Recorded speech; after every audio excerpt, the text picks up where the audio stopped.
What's going on, everybody? And today I've got a little video for you for Age of Empires 2 on Xbox, just recently released at the time of this video. And I wanted to go over some of the controller options and UI that have now come out with this game. Specifically, the certain controls and options that you do have. Now, I don't know a lot about Age of Empires itself. I've been playing it for a few days. I've been getting coached by some magnificent people. Big shout out to all of them, everybody that's been in my chat recently. But to go, I'm just going to go through here the interface, the controller, the game, and graphics, whatever it may be. Give brief descriptions on some. I'll probably skip over ones that are kind of obvious. And just, try to give people that are playing now on the Xbox a little jump up and a little bit of a head start going into the games. So we look at interface first. If you're playing on controller, that's what this video is based around. It's going to say controller, your language. I have cinematic text fade in all on off. The toggle extended tooltips, I have that on because I don't know too much about the game. It's really a preference thing, whether, if you know a lot, you don't know a lot, and how much you need those tooltips. The unique player colors, I have those on for helping distinguish players on the minimap and the game itself. Colorblind mode and all this stuff, that is,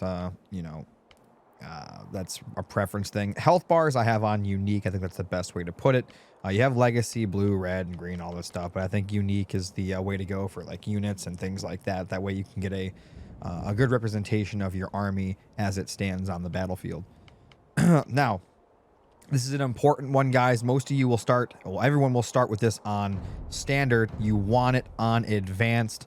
Make sure you turn your interface to an advanced mode. Otherwise, if you do decide to, it's really hard to go from standard to advanced, because it doesn't, like, it's not like they go from one specific control scheme and then they add more on with advanced. Advanced is almost in a lot of scenarios, a completely different control schematic with a lot more added on.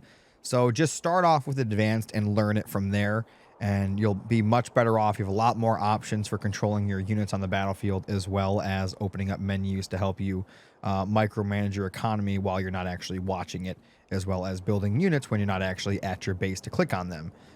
So it just makes everything smoother, faster, better. So definitely have advanced on.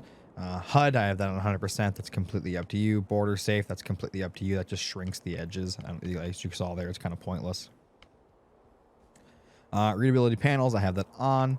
Notification duration, just leave that normal. Taunt text off. Rollover info off. Scroll speed, I have it on slow. Text scroll speed on slow. Tooltip scale, 75%. Most of this is default. Control group icons on. Safe delete on. Display future items on.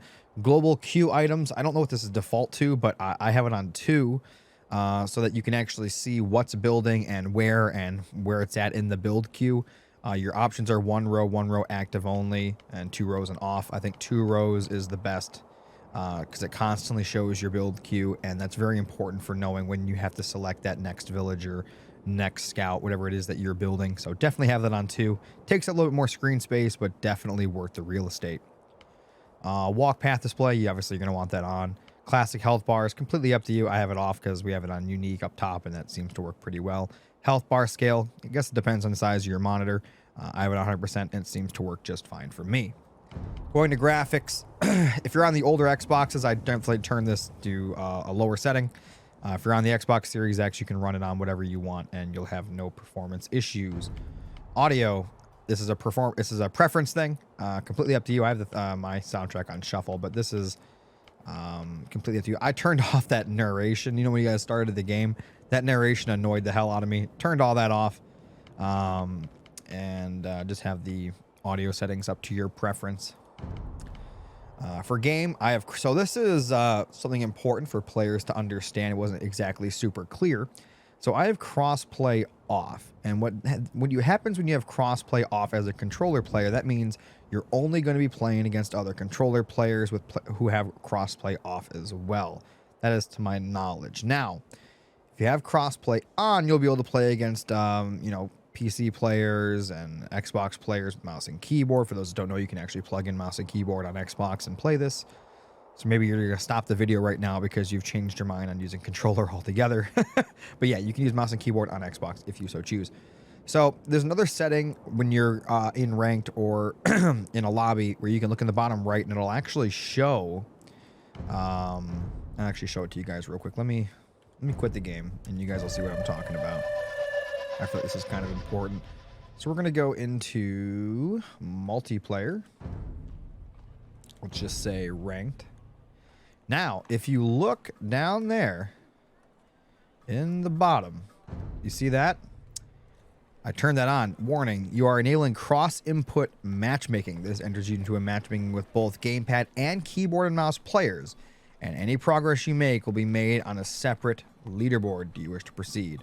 Right now, I am not doing that. I'm just staying on the Xbox leaderboard for now while I learn the game, but I will be opening myself up to crossplay as soon as I have a better understanding and grasp on this game as a whole. So keep that in mind, guys. The crossplay thing is one option. This is a completely separate option to play mouse and keyboard or just controller players. All right, let's go back into a quick skirmish. And we'll get back into the options. I know you can do it from the main menu, but in case there's something I want to show you guys, I'm already in the game and ready to do so. Okay, we'll go back into options. And we're back on game. Record campaign games. Again, doesn't really matter. It's up to you guys. Default unit stance aggressive. I have that on. Max controller groups. You can go up to 12. I think 8 is plenty. Default auto reset and recede and reset. I have this on. This is where like your villagers will automatically recede. Oh, hiccup your farms and all that. And automatic farm placement.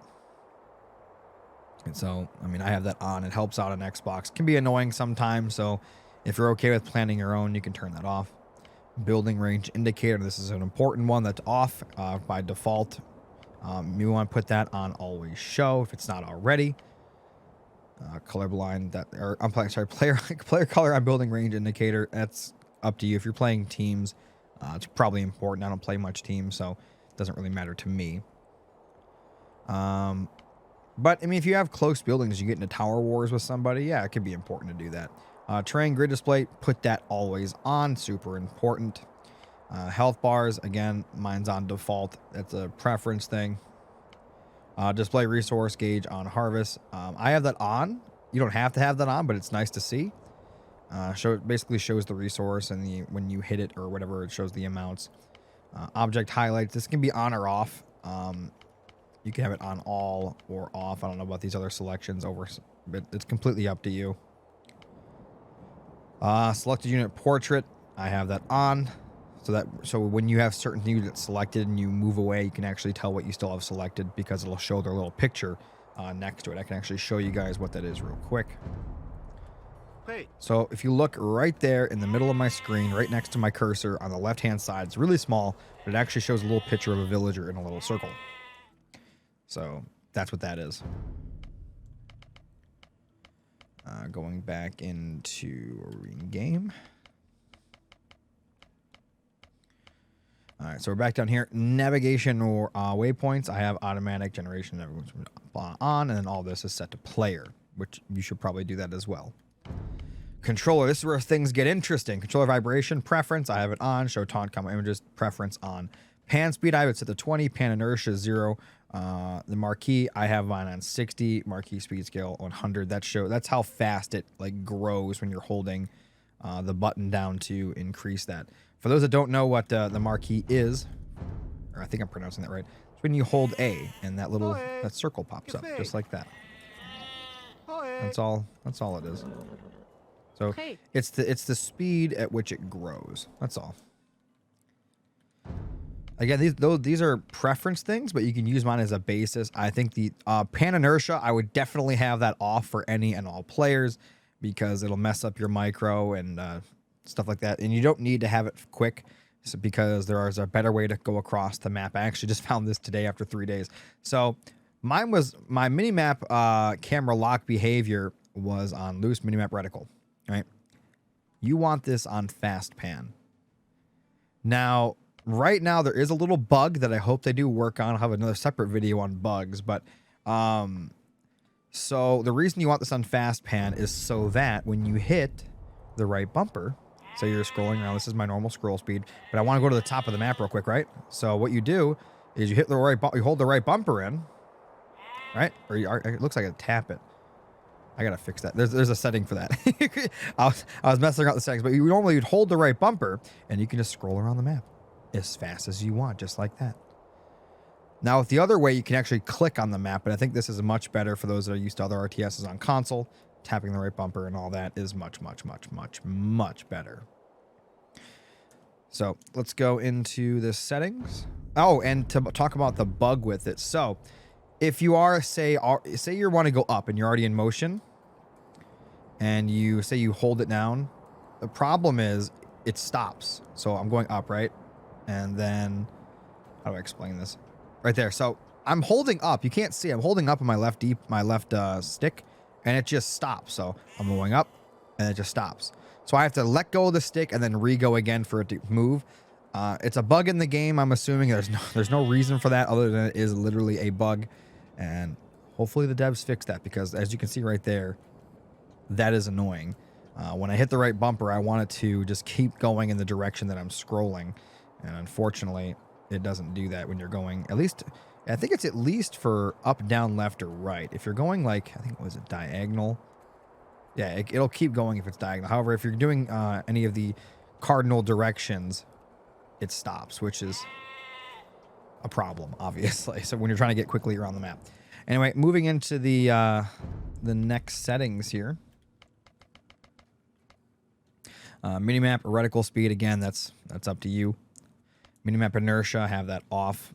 Default zoom 0, I suggest you guys do that as well, but then again, that is preference. So this is where things also get interesting. The enable reticle snap, it's kind of important to have these on Xbox, but you can have them off if you're okay with it. The problem is, even at 1%, it is incredibly sticky.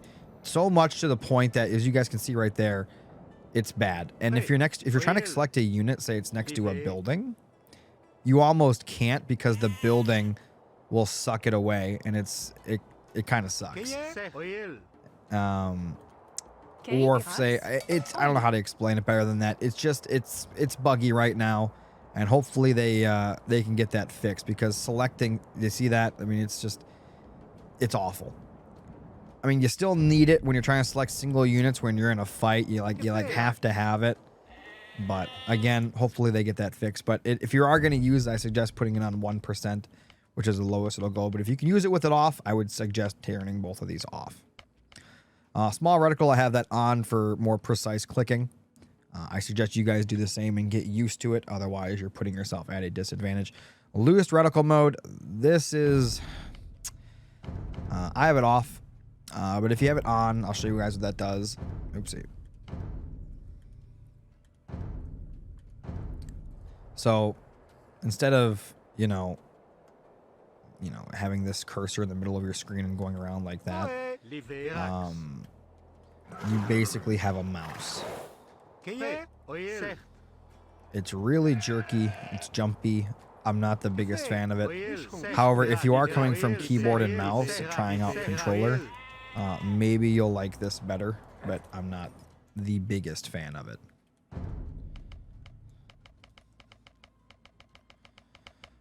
Let's go down, turn that back off. Reticle opacity, it's completely up to you guys. So for me, I need this to be on hold, I think. Or both, I'm sorry. And that'll fix my issue that I was having. Yeah, so there we go. Still have the issue of it's stopping when I open the menu, but at least now I can hold the right bumper as I do it instead of tapping it. So what that was is basically when you have a menu, instead of just tapping the trigger and the menu staying open or whatever, you can hold and then let go, and it's nice. So having it on both is probably the way to go as of right now. But again, the issue still persists with the mini map thing. So you can have a tap like that, or if you hold and then let go, it does it on its own. So it's completely preference, completely up to you, but that's how that works. So it's basically like a 2-for-1. You could just get used to one or the other so it doesn't mess you up, but I'm used to both because I use it differently for different buttons, so I have it on both right now. Okay. B button, build mode behavior, I have that on deselect the villager. Building placement, grid the snap, off. Wall placement behavior, both. Split, select, send. Oh my god. I can't even, guys, this comes default off. This is probably one of the most important things to have on. It is so annoying. So if this is off, right, this is default. When I have like a horse selected and I'm trying to like, say I want to go to this villager, I can't tap A or X. I have to hit B and then reselect what I want to select. And it is awful. So please, please, please turn that on. And where'd they go? Right there. So if I have it on, you guys will see in a second. Say I have the horse selected and I hit A, I can just immediately go into my next selection. I don't have to hit B. Even though I have those, watch, see I have them selected, immediately select my horse and go, and whatever it may be. So there's that. I suggest you guys turn that on. It's a convenience thing. It's a very, very nice convenience thing that you guys should definitely check out. Alternate bumpers and triggers. This is a preference thing. I have it off because I like it the way it is. You can read the bottom there as to what it does. Right stick behavior, villager priorities. Do not put it on reset zoom. Put it on villager priorities so that you guys can actually select what you want that auto stuff to do. Friendly unit. This is on select. Easy select military off. Easy select villager on. Quick find, press, hold behavior. There's a lot of selections, but you want the last one, which is press, cycle single unit, double press, select all, local, hold. So you have options to do basically local and global units, which is super, super important.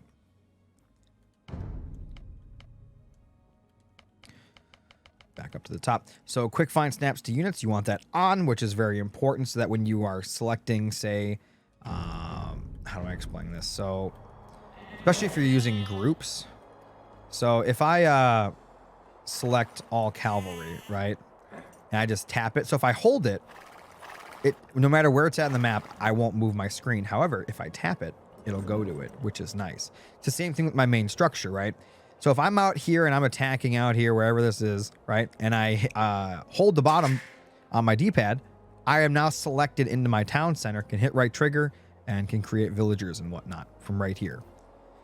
It's the same thing for other things as well. However, if I'm out here and I want to go back to my TC real quick, I just tap down the D-pad, and there we are. It brings us to it and selects it. It's just a win-win-win all around. Quick tip, which this is more of an advanced thing. However, it does have a problem with it, which I'll be putting in my bugs video, even though it's not really a bug. It's more of a completely weird thing that they did. So say I have a bunch of stables, like 3 or 4 stables here, right? And I'm out here fighting. What you can do is hit left trigger, then right trigger, right? And then it opens the, so basically left trigger, right trigger opens the menu. So I can select any of these and it'll open it up immediately. Well, it's supposed to. So I tap A on this, nothing happens. What it will do is select one stable. Now, if I hold A and select it, now I have to let go of the menu and then right trigger in, I'm in my stable, which I would be if I had one, but I don't have one. But that's how that works. Now, the problem I'm having is why doesn't it, if I do this, if I'm doing all this just to get to all my stables, I'm holding A, it should immediately go into the menu with my stables, and it doesn't. I have to do this, let go back into the wheel, and then I'm in my stables. It's a completely unnecessary step that they could easily fix, I'm sure, I hope. But back into, that'll be more in my bugs and wishful thinking video. Back down here, quick find step units on, quick find villager behavior I have on idle, quick find military behavior all, because I want to be able to select all my military, excuse me. Quick find able units on, find menu pages, I have that on 2. You guys should also have that on 2. I don't know what the default is. Villager double press, I have it on only on idle villagers. That way I can select all my idle villagers quickly. Double press villager job roles, I have that on off. Flick selection on, which is important, so make sure you guys have that on. That's for if you're using groups. I'll show you guys real quick. So I have this horse, right? What you can do is, hold on, right bumper. Wait, did I turn my groups off? Hold on. Sorry, I haven't really messed with the groups too much. Give me a second. It's left. My bad. It's left bumper, I think. Why isn't it working? Please work. There it is. So when you have a unit selected, you hit left bumper, and you can assign it, say, to that, right? So you hit X, it's assigned. So the problem now, this is going to be in my problems video as well. When you open up this menu, it's super. I don't know what's wrong with this menu in particular. It's super sluggish. So say I'm trying to do my groups really quickly, and I want to get to something. I have to tap it really quick and then just hope it opens up fast. The problem is it opens up so slow, and I don't know why. The other menus are quick. I mean, you tap it, they're open. And look, it's coming back even before I fully close it. That's how fast that is. This menu, on the other hand, it's slow. And for a control group tab, that cannot happen. This has to be instant, and unfortunately, it just isn't. But back to what that setting was. So basically, instead of having to go up and then select, you can just quick select, which is left bumper up. And now my horse is selected, so I'll show you guys that again. I'm not actually clicking any buttons.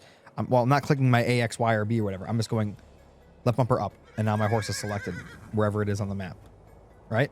I mean, it selects it, and if you go up and tap, it'll move your cursor to it. If you just hold, it's different.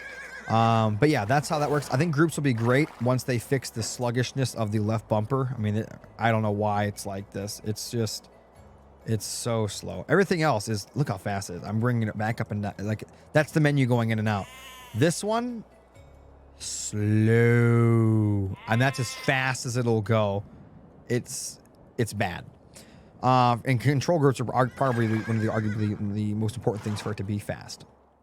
But other than that, I think that's just about it. Let's go take a look. Yeah, direct control group shortcut on, flick selection on. So that's all the settings. I'm going to go through them really quick for people that are just, trying to get to the end of the video and just want to copy paste. We'll just go through them all real quick for you guys. I'll put like a little timer thing so you guys can quickly just copy paste. Because I know a lot of people are like that. They don't want to listen to the video. They just want to copy the settings down. So there you go. All right, that's it, guys. Hope you guys have a great day.